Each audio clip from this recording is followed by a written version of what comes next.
अहमद को लेकर राजस्थान में दाखिल हुई एसटीएफ। अहमदाबाद की साबरमती जेल ले जाया जा रहा प्रयागराज। भारी सुरक्षा के बीच रतनपुर सीमा में दाखिल हुई है एसटीएफ। अतीक अहमद को यूपी ले जा रही है यूपी एसटीएफ। राजस्थान के रतनपुर बॉर्डर से पुलिस के काफिले की एंट्री। खिरवाड़ा से उदयपुर की ओर जा रहा काफिला। देखिए, हमने आपको जानकारी दी, अब से कुछ ही देरी पहले राजस्थान सीमा में प्रवेश हुआ काफिले का। अब भारी सुरक्षा के इंतजाम इस तरह से किए गए हैं कि करीब 30 हथियारबंद जवान भी इस दौरान मौजूद है। उमेश पाल मर्डर केस में आरोपी अतीक अहमद माफिया, जिसे यूपी पुलिस अहमदाबाद की साबरमती जेल से निकालकर अब यूपी प्रयागराज ले जाया जा रहा है। बुधवार को प्रयागराज कोर्ट में पेशी होनी है और जो पूरा रूट अभी तक सामने आया है, देखिए, बता दें कि गुजरात, इसके बाद राजस्थान, जिस तरह से अब सीमा में प्रवेश हो गया है, इसके बाद मध्य प्रदेश और फिर उसके बाद एंट्री होगी यूपी में। अब राजस्थान की सीमा में कहां से ये काफिला गुजरेगा, एक बार जानकारी दे दें कि उदयपुर के बाद कोटा और फिर आगे काफिला बढ़ता हुआ। और इसी खबर पर अधिक जानकारी देने के लिए हमारे साथ सहयोगी हितेश जुड़ गए हैं। हितेश, अभी फिलहाल काफिला कहां पहुंचा है, क्योंकि राजस्थान सीमा में प्रवेश कर चुका है?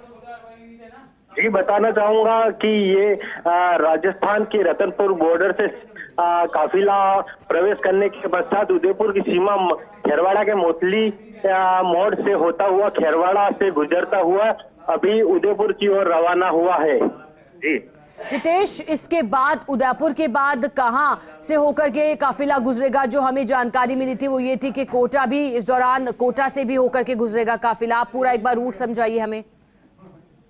जी, ये उदयपुर चित्तौड़गढ़ होता हुआ कोटा और कोटा की सीमा से के बाद एमपी होता हुआ यूपी की तरफ निकलेगा।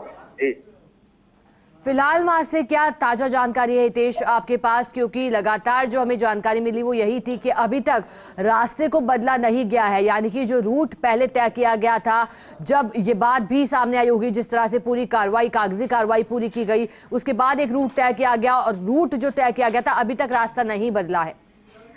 जी बिल्कुल, ये जो नेशनल हाईवे 48 का रूट है, उसी जो तय रूट के आधार पर अभी खेरवाड़ा, इसके पश्चात बरसात टीरी होते हुए उदयपुर की ओर रवाना होगा और उदयपुर से फिर आगे जो निर्धारित रूट है उसकी ओर आगे बढ़ेगा। जैसा कि आप बता रहे हैं, उदयपुर फिर चित्तौड़, फिर उसके बाद कोटा, तो उदयपुर से चित्तौड़ की दूरी कितनी देर में तय कर ली जाएगी हितेश? जी, अमूमन मानिए उदयपुर से 3 घंटे की दूरी काफिला तय कर लेगा। हितेश, जो जानकारी आ रही है, अगर हम बात करें अहमदाबाद से जब ये पूरा काफिला रवाना हुआ फिर प्रयागराज तक, करीब बताया जा रहा है कि करीब 1250 किलोमीटर या फिर 1300 किलोमीटर तक का सफर तय करना है। अगर बात की जाए राजस्थान की सीमा की, तो यहाँ कुल कितने किलोमीटर का सफर तय करके जाएगा काफिला?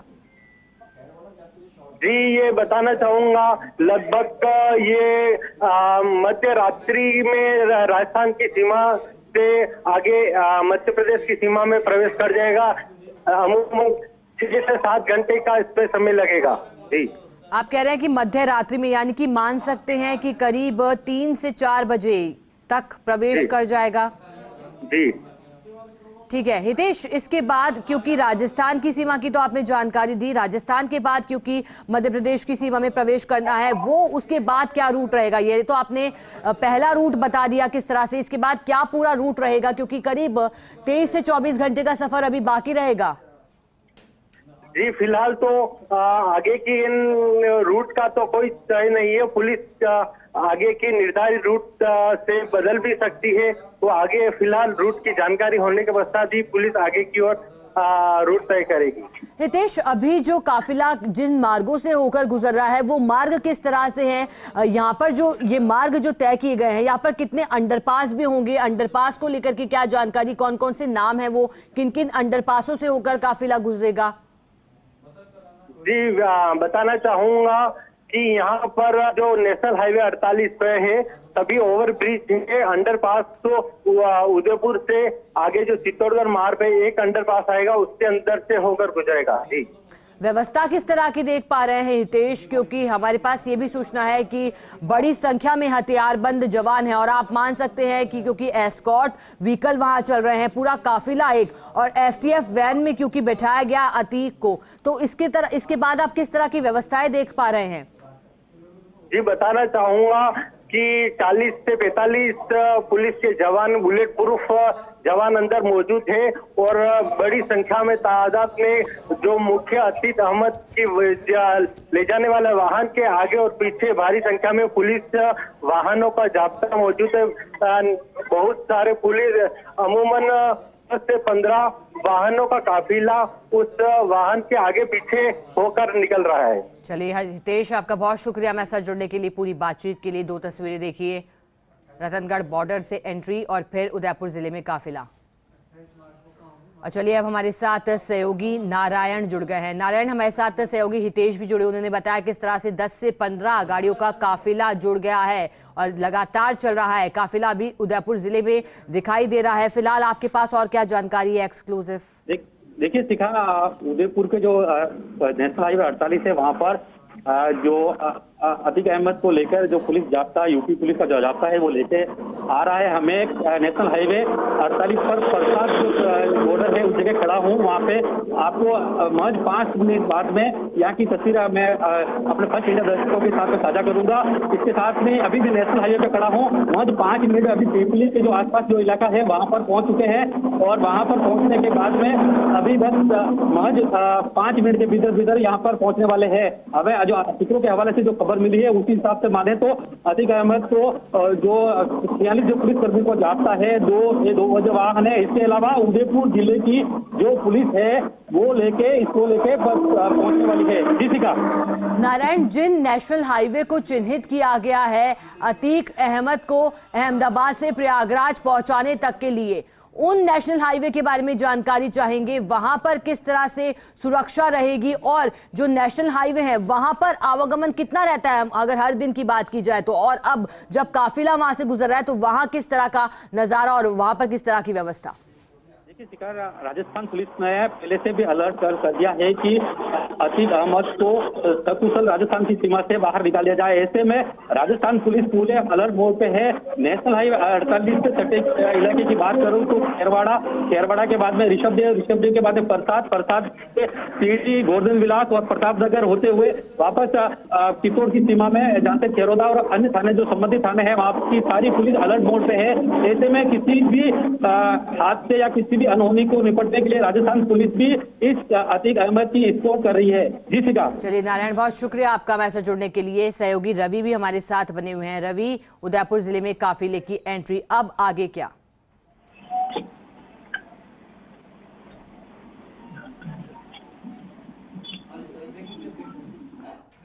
रवि, मेरी आवाज सुन पा रहे हैं आप? जी शिखा, एक बार सवाल दोहराइए आपका। रवि, मेरा सवाल ये है, उदयपुर जिले में क्योंकि काफिला की एंट्री हो गई है, सहयोगी नारायण ने बताया कि इसके बाद चित्तौड़गढ़, फिर उसके बाद कोटा, आपसे भी अधिक जानकारी चाहेंगे। बिल्कुल, देखिए शिखा, दरअसल ये जो काफिला है यूपी एसटीएफ जो है वो लेकर निकली है और अभी राजस्थान के उदयपुर जिले में ये काफिला एंटर हो चुका है और मोथली मोड़ जो है वहां से ये जो काफिला है ये सीधा अब खेरवाड़ा क्रॉस करते हुए, प्रसाद क्रॉस करते हुए, टीडी और काया बारापाल होते हुए जो है उदयपुर के प्रतापनगर सर्कल से चित्तौड़ की तरफ रवाना होगा। और देखिए लगातार जो राजस्थान पुलिस को हालांकि औपचारिक तौर पर कोई व्यवस्थाएं बनाने के लिए इस तरह का शायद निर्देश नहीं होगा, लेकिन इस सबके बावजूद भी क्योंकि काफी गंभीर और काफी ऐसा इस तरह का ये मसला है, तो ऐसे में पूरे रूट पर जितने भी थाने हैं वहां पर पुलिस अलर्ट है और जो अलग अलग जो सर्कल्स हैं वहां पर किसी तरह की कोई व्यवधान ना हो, उसको लेकर भी जो संबंधित थानों की पुलिस है वो अलर्ट है। और अब ये जो काफिला है थोड़ी ही देर में तकरीबन 15 से 20 मिनट और 20 मिनट मान लीजिए उदयपुर शहर के प्रतापनगर सर्कल से ये जो काफिला है ये गुजरेगा और फिर यहाँ से सीधा चित्तौड़गढ़ होते हुए कोटा की तरफ बढ़ जाएगा। जी रवि, क्योंकि राजस्थान की रतनगढ़ बॉर्डर से ही एंट्री हुई है, तो रवि ऐसे में राजस्थान पुलिस का किस तरह से समन्वय यहाँ स्थापित हुआ है, यूपी एसटीएफ की बात की जाए तो? बिल्कुल, देखिए शिखा, दरअसल ये जो अतीक अहमद है काफी बड़ा क्रिमिनल है और ऐसे में समन्वय की जहां तक बात करें तो चूंकि आपस में एक अच्छा कोऑर्डिनेशन होता है, किसी तरह का व्यवधान ना हो, एक दूसरे को चाहे राजस्थान पुलिस हो, चाहे गुजरात पुलिस हो, चाहे यूपी पुलिस हो, एक दूसरे को पूरा कोऑर्डिनेशन और सपोर्ट जो है वो किया जाता है। और ऐसे में जब यूपी एसटीएफ ने अतीक अहमद की कस्टडी ली साबरमती जेल से, उसके बाद से जो काफिला है वो अभी तक कहीं रुका भी नहीं है और लगातार अपने गंतव्य की ओर बढ़ रहा है। प्रयागराज पहुंचना है और उससे पहले ये जो काफिला है, जैसा हम बता रहे हैं कि उदयपुर जिले की सीमा में अभी फिलहाल चल रहा है। यहाँ से उदयपुर जिले की सीमा में करीब 1 घंटे का मूवमेंट जो है वो इस काफिले का रहेगा। उसके बाद चित्तौड़ जिले की सीमा शुरू होगी। उस चित्तौड़ जिले की सीमा में भी करीब इतना ही समय मूवमेंट जो है इस काफिले का रहेगा और फिर भीलवाड़ा डिस्ट्रिक्ट का कुछ एरिया जो है बिजौलिया होते हुए ये काफिला कोटा की तरफ बढ़ेगा। तो कुल मिलाकर किसी तरह की कोई परेशानी, जैसा हम लगातार बता रहे हैं कि कोई परेशानी, कोई समस्या ना हो, कहीं पर किसी तरह का ट्रैफिक का कोई व्यवधान ना हो, इस सब को लेकर जो हाईवे के थानों से रिलेटेड जो पुलिस है और वहां के ऑफिशियल्स है वो पूरी तरीके से मुस्तैद है। और आप देखिए प्रतापनगर सर्कल पर भी जो यातायात व्यवस्था है वो पूरी तरीके से सुचारू है और अच्छे से जो ये यातायात व्यवस्था है ये चल रही है, किसी तरह की कोई समस्या ना हो, इसको लेकर पूरी अलर्टनेस जो है वो देखी जा सकती है। जी रवि, एसटीएफ वैन के साथ ही एस्कॉर्ट व्हीकल की इनसाइड पिक्चर अभी क्या हो सकती है, वो रवि आपसे जरा जानकारी चाहेंगे, क्योंकि हमारे सहयोगी ने भी लगातार हमें जानकारी दी कि करीब 10 से 15 गाड़ियां शामिल हैं काफिले में। तो रवि ऐसे में तमाम इंतजाम भी किए गए हैं, ये भी बताया गया कि कोई स्टॉपेज नहीं है, क्या इनसाइड पिक्चर हो सकती है रवि काफिले की? बिल्कुल शिखा, एक बार आपका सवाल फिर से दोहराइए। रवि, मेरा सवाल ये है कि काफिले की इनसाइड पिक्चर क्या होगी, क्योंकि इसमें एसटीएफ वैन साथ ही साथ एस्कॉर्ट व्हीकल हैं, व्यवस्था की गई है क्योंकि कोई स्टॉपेज भी नहीं होगा, ये भी जानकारी हमें मिल रही थी। तो क्या वहां की अंदर की तस्वीरें हो सकती हैं रवि?